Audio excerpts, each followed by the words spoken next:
బాలాపూర్ లడ్డు 1994లో ప్రస్తావన మొదలయ్యి అటు కొలను ఫ్యామిలీ 450 రూపాయలతో లడ్డు వేలంపాటని ప్రారంభించింది. 2024లో అటు కొలను ఫ్యామిలీకి సంబంధించినటువంటి శంకర్ రెడ్డి ఈరోజు 30 లక్షల 1000 రూపాయలకైతే మాత్రమే లడ్డూని కైవసం చేసుకున్నారు. చెప్పండి, అసలుకి ఈరోజు లడ్డు మీరు కైవసం చేసుకోవడం ఎలా అనిపిస్తుంది? రియల్లీ మేడం, అసలు ఈరోజు భారత ప్రధాని నరేంద్ర మోడీ గారిది జన్మదినం. అసలు ఈరోజు తెలంగాణ ప్రాంతానికి స్వతంత్రం వచ్చిన రోజు, ఒకవైపు తెలంగాణ ప్రాంతానికి స్వతంత్రం వచ్చిన రోజు, ఒకవైపు భారత ప్రధాని జన్మదినం ఈరోజు. ఇలాంటి సందర్భంలో నేను దేవుడి ఆశీస్సుతో లడ్డూను పొంది మోడీ గారికి జన్మదిన శుభాకాంక్షలతో నేను బహుమానంగా ఇవ్వబోతున్నందుకు నాకు చాలా సంతోషంగా ఉంది. నేను తప్పకుండా కేంద్ర మంత్రి కిషన్ రెడ్డి గారు, బండి సంజయ్ కేంద్ర హోంశాఖ సహాయ మంత్రి వర్యులు, కొండా విశ్వేశ్వరరెడ్డి గారు, డికే అరుణ, మా ఈటల రాజేందర్ గారు, వీరి ఆధ్వర్యంలో మోడీ గారి అపాయింట్మెంట్ తీసుకొని మోడీ గారికి లడ్డుని ప్రసాదాన్ని నేను బహుమానంగా ఇవ్వబోతా ఉన్నా. ఆ లడ్డులోంచి కొంచెం ప్రసాదం తీసి ఇంకా కొన్ని లడ్డులను కొని ఈ గ్రామంలో, బాలాపూర్ గ్రామంలో ఉన్నటువంటి ప్రతి గడపకు బంధుమిత్రులకు, గ్రామస్తులకు ఈ గణేష్ భగవాన్ లడ్డును నేను ఇవ్వబోతున్నా. రైతు కుటుంబానికి చెందినటువంటి మీరు 450 రూపాయలతో అంటే లడ్డూని కూడా వేలం వేయొచ్చు అని చెప్పేసి స్టార్ట్ చేసిన మీ కుటుంబము ఈరోజు మీరు ఈ లడ్డూని గెలుచుకున్నారు. ఏం చెప్తారు? చాలా మంది కాంపిటీషన్ ఉంది, అసలు మీరు ఈ లడ్డూని కైవసం చేసుకుంటారు అనుకున్నారా? 450 రూపాయలకు మా కజిన్, మా అన్నయ్య గారైన స్వర్గీయ మోహన్ రెడ్డి గారు కైవసం చేసుకున్నారు. మా కొలన్ ఫ్యామిలీ 8 సార్లు కైవసం చేసుకుంది. ఈరోజు 9వసారి మళ్ళీ కొలన్ ఫ్యామిలీకి రావాలని నేను ప్రయత్నం చేశాను. దేవుడు ఆశీర్వాదం ఇచ్చారు. ఒక తృప్తి అయితే మిగులుతుంది. ఆనాడు చిన్న రైతాంగమైన మేము, ఈనాడు మా ఆస్తులు దేవుడి ఆశీస్సులతో ఎన్నో రేట్లు ధరలు పెరిగిపోయినాయి. దాని ద్వారా దేవుడి దేవాల పెరిగినాయి, దేవుడి దేవాల ఆస్తి ఉంది. ఆస్తి కొంత పోతామనే దేవుడి లడ్డు తీసుకొని దేవుడికి మాత్రం రుణపడి ఉండాలని చెప్పి అనుకున్నాం. ఆ ప్రయత్నం చేసిన, ఆ సక్సెస్ అయినా చాలా థ్యాంక్ఫుల్గా ఉన్నాను. అంటే లడ్డు వేలంపాట జరిగేటువంటి సమయంలో చాలా మంది కాంపిటీషన్ ఉంటుంది. అంటే ప్రతి ఒక్కరు కూడా కొలన ఫ్యామిలీ గతంలో లడ్డు పాడిన తర్వాత మంచి సక్సెస్ అయ్యారు, మేము కూడా పార్టిసిపేట్ చేసి సక్సెస్ అవ్వాలి అని వచ్చామని చాలా మంది చెప్పారు. ఏం చెప్తారు మీరు వాళ్ళకి? వాస్తవమే, మా కుటుంబం అంతా కూడా వ్యవసాయ ఆధారిత కుటుంబం, agriculture family, agriculture based family కాబట్టి మేము అన్ని విషయాల్లో సక్సెస్ అయ్యాం. కాబట్టి మా అన్నలు మా కుటుంబం అంతా అట్లా అయినరు. నేను కూడా పొందితే ఇంకా నేను చేసే పనులు అన్ని సక్సెస్ అవుతానే ఉద్దేశంతో నేను కూడా ముందుకు వచ్చాను.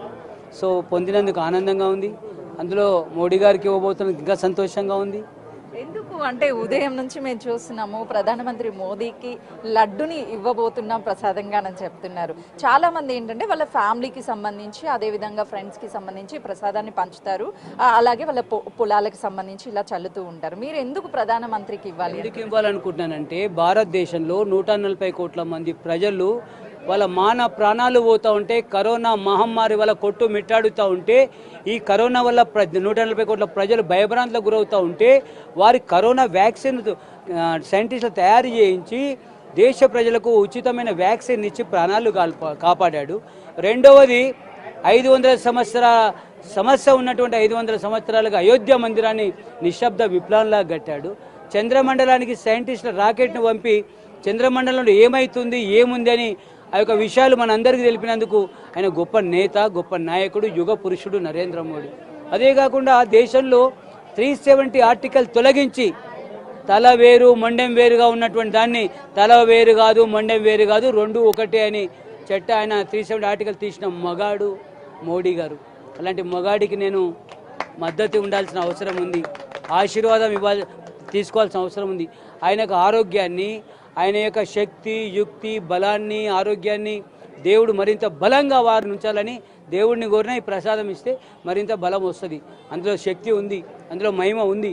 అంటే మొత్తం మీ ఫ్యామిలీ చాలా పెద్ద ఫ్యామిలీ అని విన్నాము, తరతరాల నుంచి ఇక్కడే ఉంటున్నారు, అటు ప్రజాసేవలో కూడా రాబోతున్నారు, ఉన్నారు ఆల్రెడీ అంటున్నాము.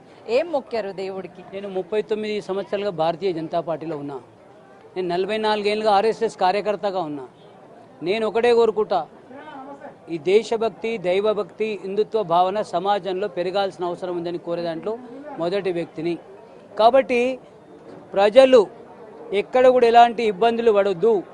ప్రజలు ఏ కులం, ఏ వర్గం, ఎవరైనప్పటికీ కూడా దేశభక్తుడు అయి ఉండాలి. ఈ తల్లి భారత్కి సల్లిట్ కొట్టేవాడు కావాలి. ఈడ తింటూ ఉంటూ కంటూ పాకిస్తాన్ పాటను, బంగ్లాదేశ్ పాటను వాడితే అలాంటివానికి మేము పంగనామం పెట్టే ప్రయత్నం చేస్తాం. అంటే ఫైనల్లీ గతం నుంచి కూడా అంటే 1994 అంటే దాదాపు 30 సంవత్సరాల నుంచి ఈ లడ్డూ వేలం పాట అనేది గ్రామస్తులు అంటే మీ ఊరికి సంబంధించినటువంటి వాళ్ళు పాడుతూ ఉంటారు. కానీ ఈసారి బయట వాళ్ళకు కూడా అవకాశం ఇచ్చారు. అంటే వాళ్ళు ఏం చెప్తున్నారు, అసలు అవకాశాన్ని ఎందుకు కల్పించారు? Some years since we are giving to others also, different of the area peoples. But this time also, villagers or non-villagers, everybody can take the laddu. ఈ లడ్డు తీసుకున్నాక ఎవరైనా లడ్డు పొందిన వారు వెంటనే సేమ్ డే వితిన్ మినిట్స్లో వారు టోటల్ పేమెంట్ను చెల్లించాల్సినటువంటి కండిషన్ కూడా తీసుకొచ్చాం. మొత్తం ఎంతమంది అండి మీరు అన్నదమ్ముళ్ళు? అంటే ఎంతమంది ఈసారి మీ కుటుంబానికి సంబంధించి? నా సొంత కుటుంబం, మా అమ్మ నాయనకు 4 బిడ్డలు, 2 కొడుకులు. నేను పెద్దోడిని కొడుకుగా, చిన్నోడు ఉన్నాడు. మా అక్కలు 2 అక్కలు, 2 చెల్లెలు. నాకు మొత్తం 7 మంది సంతానం. అది మా అమ్మ. కొలన్ ఫ్యామిలీ నుంచి ఎంతమంది లడ్డు వేలం పాటలో పాల్గొన్నారు? కొలన్ ఫ్యామిలీకి నేను ఒక్కనే పాల్గొన్నా. దిస్ టైం నేను ఒక్కనే పాల్గొన్నాను. 4 బయట వాళ్ళు, వేరే ప్రాంతం వాళ్ళు పాల్గొన్నారు. మా బంధువులు కూడా అందరూ 2. సామా ప్రణీత్ రెడ్డి ఏమో రెడ్డి ఉండే కదా, ఆ అబ్బాయి కూడా నా కొడుకు వరుసనే అవుతాడు. మా సడకుని అన్న కొడుకే ఆ అబ్బాయి, నేను ఇంకా 3 అట్లా 5 మంది. లడ్డూని అందరికీ పంచబోతున్నారా? నేను డెఫినెట్గా ఫస్ట్ ప్రయారిటీలో నా బంధువులు, నా మిత్రులు, media peoples, police peoples, revenue staff, municipal staff, మా బాలాపూర్ గ్రామానికి సంబంధించిన ప్రతి ఈ కులం ఆ కులంలో కూడా ప్రతి గడపకు నా ద్వారా ప్రసారం పోతుంది. Bus, thank you. చూస్తున్నాం కదా, బాలాపూర్ లడ్డూని కైవసం చేసుకున్నటువంటి ఆనందంలో అటు కుటుంబ సభ్యులతో అదేవిధంగా ఎక్కడైతే బాలాపూర్కి సంబంధించినటువంటి ప్రజలంతా కూడా ఆనందం వ్యక్తం చేస్తున్నారు. ప్రతి గడపకి ఈ లడ్డూని ప్రసాదంగా పంచుతాము అని చెప్పేసి అటు కొలను ఫ్యామిలీకి సంబంధించినటువంటి శంకర్ రెడ్డి చెప్తున్నారు. మొత్తానికైతే మాత్రం ఈసారి రికార్డ్ బ్రేక్ చేసిందనే చెప్పుకోవాలి. ఎందుకంటే అటు మహబూబ్ గుజాకి సంబంధించినటువంటి లడ్డు ఏదైతే హైయెస్ట్గా నిలిచిందో దాన్ని బ్రేక్ చేస్తూ ఇటు బాలాపూర్ లడ్డు అయితే మాత్రం 30,01,000 రూపాయలు వెళ్ళడంతో అయితే మాత్రం ఈసారి బాలాపూర్ లడ్డు ఎక్కువగా వేలంపాట్లో వెళ్ళిందనే చెప్పుకోవాలి. కెమెరామెన్ నరసింహతో సుజాత, బాలాపూర్.